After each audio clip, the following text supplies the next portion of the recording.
अब चालू हो रहा है अपना इनकम एस्केपिंग असेसमेंट। इसमें देखना सेक्शन 145, सॉरी गलती से बोला, 147 से लेके 152 तक सेक्शंस है। लेकिन सी मेरी स्ट्रैटेजी क्या मालूम है, पहले मैं तुमको सेक्शनों में उलझाऊंगा नहीं। पहले मैं ना ये 4 पार्ट में पूरी थियरी खत्म कर दूंगा, फिर पूरा होने के बाद तुमको माइन्यूटली सेक्शन वाइज अरेंज करके बताऊंगा। ठीक है, बीच बीच में मैं सेक्शन बोलूंगा, जो जरूरत है बोलना पड़ेगा। लेकिन तुम लोग ये सोचोगे ना, हाँ सेक्शन इधर लिखा भी सर, लाइन चालू कर देंगे, पहले 147 फिर 148 फिर 149। I will not go in that line. तो सेक्शन की लाइन में जाऊंगा ना, भयंकर मैस हो जाएगा। इससे मैंने अपनी खुद की एक लाइन बना के रखी है। मेरी लाइन देखनी है, पहले ये पढ़ाओ बच्चों को, क्या मीनिंग कि एस्केपिंग का मतलब क्या होता है, फिर क्या पढ़ाओ, कंडीशन, फिर प्रोसीजर, फिर नोट्स। मैं अपनी स्टाइल में पढ़ाऊंगा ना तो प्रॉपर एक अच्छे फ्लो में जाएगा। फिर मेरी स्टाइल होने के बाद तुमको माइन्यूटली सेक्शन वाइज समरी करके भी बताने वाला हूं। ओके, वो नॉलेज आ गया, फिर सेक्शन अपने को डाइजेस्ट भी होता है। ओके, तो अभी तुम लोग है ना, ये मत एक्सपेक्ट करना कि I will go in a particular order of section. Let's go as per this order. First point, meaning. Tell me इसका मीनिंग क्या होता है, इनकम एस्केपिंग असेसमेंट का मतलब। इधर एस्केपिंग वर्ड दिख रहा है बादल के अंदर, फील द बादल, एस्केपिंग असेसमेंट। एस्केपिंग मतलब क्या, बराबर, जब इनकम टैक्स वाले चोरों को वक्त पे नहीं पकड़ पाते तो क्या बोलते, असेसी बच गया। और असेसी बच निकला मतलब एस्केप हो गया। पर तुम लोग सुना क्या बोला, जब इनकम टैक्स वाले चोरों को, चोर मतलब इनकम टैक्स पे चोर वाला मतलब क्या, इनकम कमाई छुपाई थी, टैक्स नहीं भरा, टैक्स के घपले किए, वही ना चोर मतलब। कोई घर पे डाका थोड़ी डाल रहा है यार। तो क्या बोला, इनकम टैक्स वाले जब चोरों को वक्त पे नहीं पकड़ पाए, फील द वर्ड वक्त, वक्त पे नहीं पकड़ पाए तो क्या बोलेंगे, बंदा एस्केप हो गया। तो टेल मी, वक्त पे पकड़ पाया मतलब क्या, वक्त पे पकड़ने का मतलब क्या है, वही 12 महीने के अंदर असेसमेंट करना है, 12 months from the end of AY. तो उसके अंदर अपने एक्शन लेके चोरों को पकड़ लिए ना, तब एस्केप नहीं हुआ है। लेकिन 12 महीने में भी असेसमेंट करना है ना, तो पहले 3 महीने के अंदर वो चिट्ठा पकड़ाना पड़ता है, नोटिस अंडर 143(2). क्योंकि 3 महीने में नोटिस अंडर 143(2) नहीं दिया तो 12 महीने का भी वैल्यू नहीं है।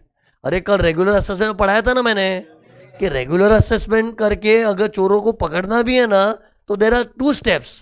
पहले उसको ऑफिस बुलाओ by serving a notice under 143(2) within 3 months from the end of the year in which return is filed, फिर ऑर्डर पास करो 12 महीने में। तो सी, अगर ऐसा हो गया तो 3 महीने के अंदर हम नोटिस ही नहीं भेज पाए तो भी एस्केप हो गया।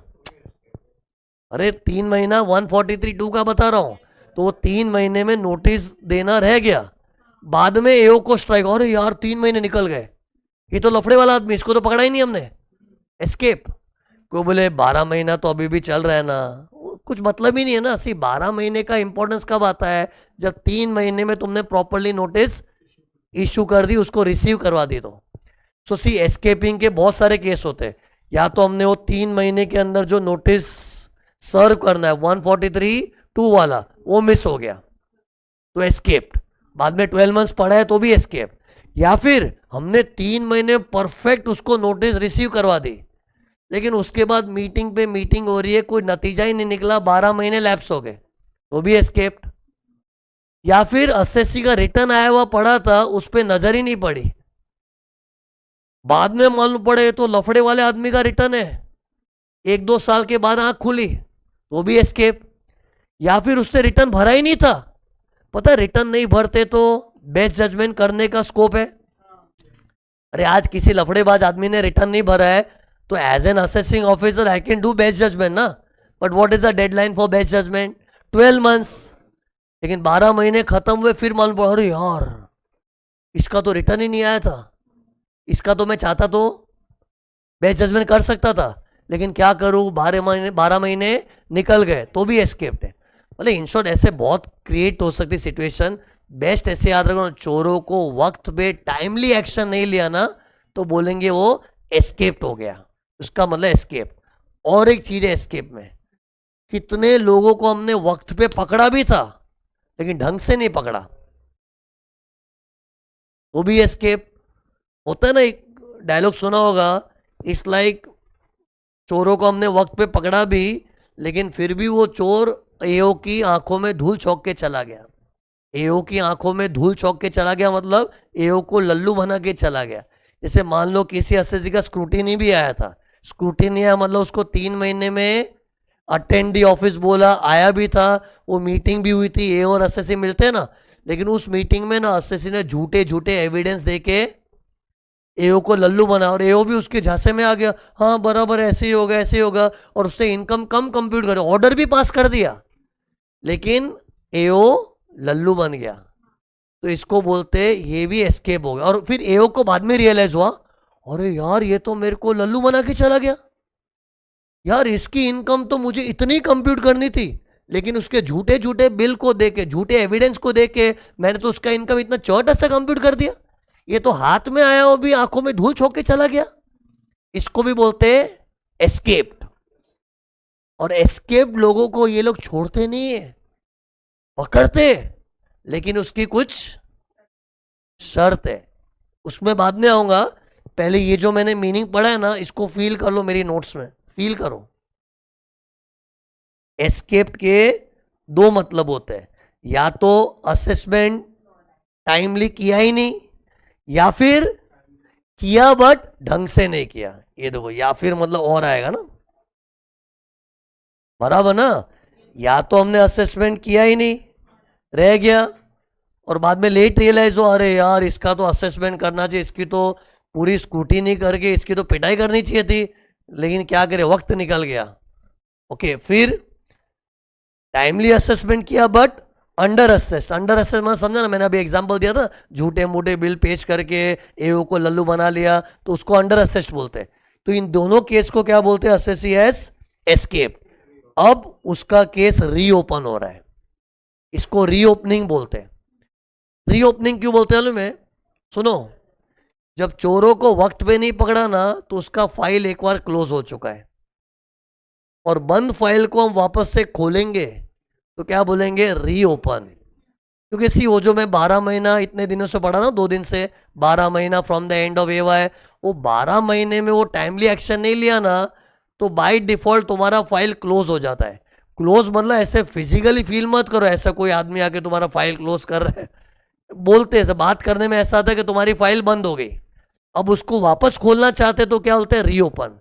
तो तुम लोगों ने आर्टिकल्स में सुना होगा, अपना पुराना ईयर का केस खुला है, रीओपन रीओपन, तो ये रीओपनिंग ही होता है।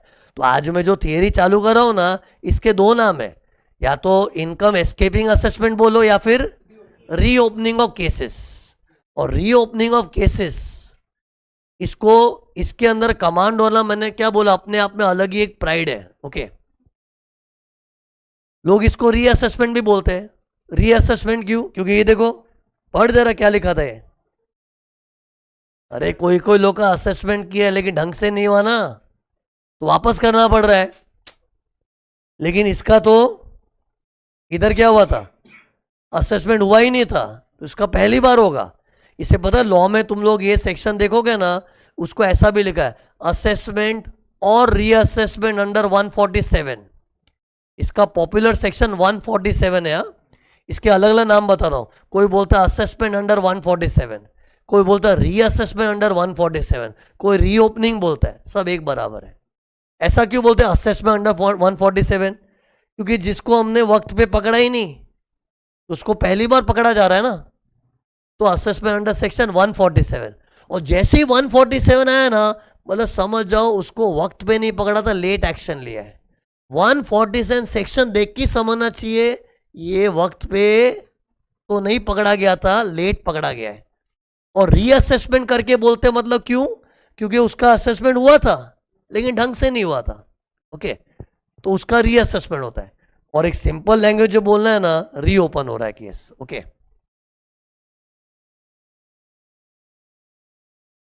All are 147।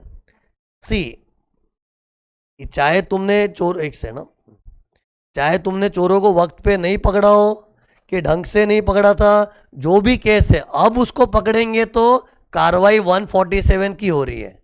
सी माना कि इधर मल्टीपल सेक्शंस है, लेकिन कैजुअली इसको है ना ऑफिस में लोग बाग बात कैसे करते हैं 147 147 147 147, it's a very famous section.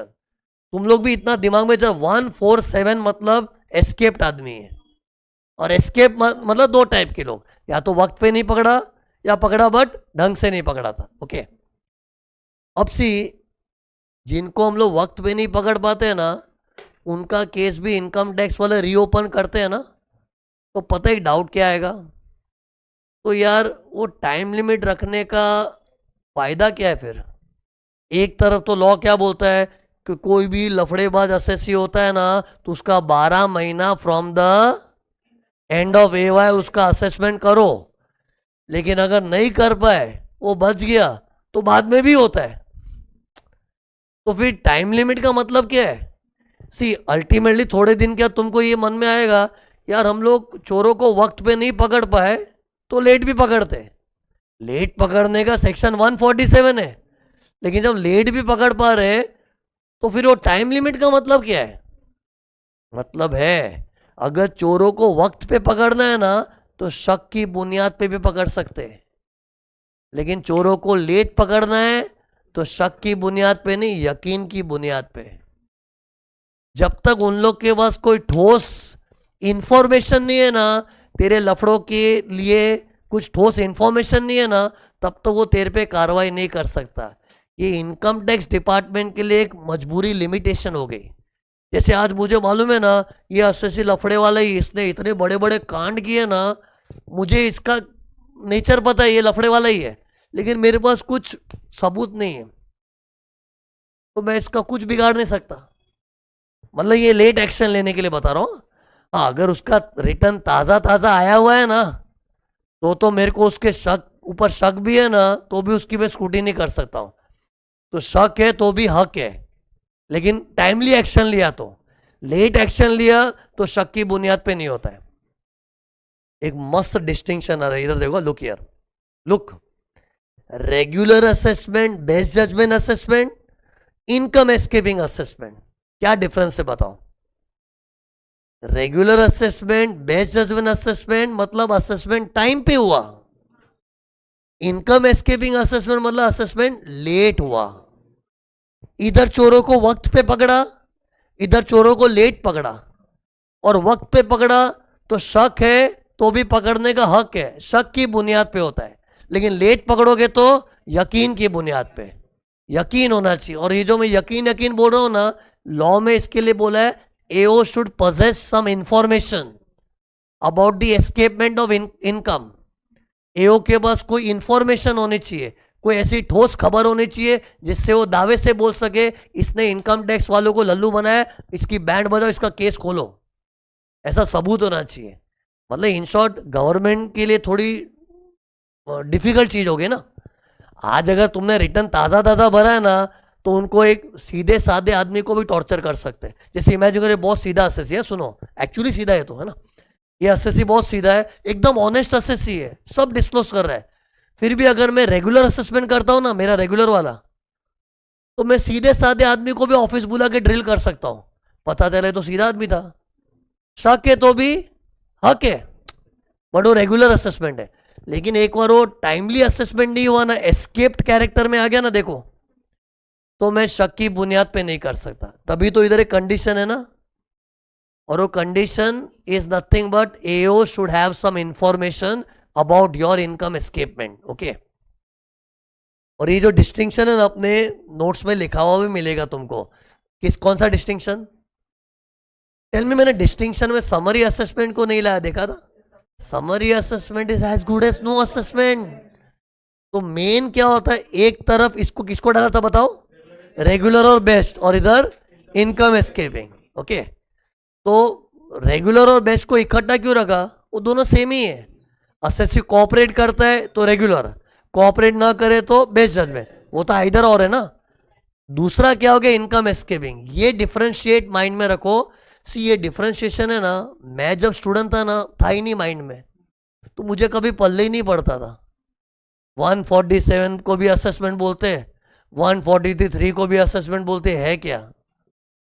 एक मैं जेन्युइनली शेयर कर रहा एज अ स्टूडेंट मेरे साथ क्या बीती थी।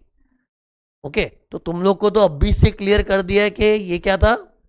मैं अभी मेरे को सेक्शन वाइज डिस्टिंक्शन, सेक्शन क्या डिस्टिंक्शन बताओ। रेगुलर बेस्ट जजमेंट और इधर इनकम एस्केपिंग, सेक्शन का डिफरेंस। रेगुलर का 143 मेन 143 बोलते हैं और बेस्ट जजमेंट है तो 144 और इनकम एस्केपिंग का बोलेंगे 147। फिर डिस्टिंक्शन चालू करो। इधर चोरों को वक्त पे पकड़ा, इधर चोरों को लेट पकड़ा, इधर शक की बुनियाद पे भी पकड़ सकते हैं, शक है तो भी स्क्रूटिनी करने का हक है, लेकिन इधर शक की बुनियाद पे नहीं, यकीन की बुनियाद पे। और इसको भी लोग स्क्रूटिनी जैसा ही बोलते हैं, लेकिन जूने साल का केस खुला ऐसा बोलते। जूने साल का, जूना साल क्यों? क्योंकि टाइम पे एक्शन नहीं है तो ईयर पुराना हो गया ना, इसलिए। ये क्लैरिटी माइंड में रहेगी तो अभी स्मूथली जाएगा। Okay okay now see here, look meaning खत्म हो गया।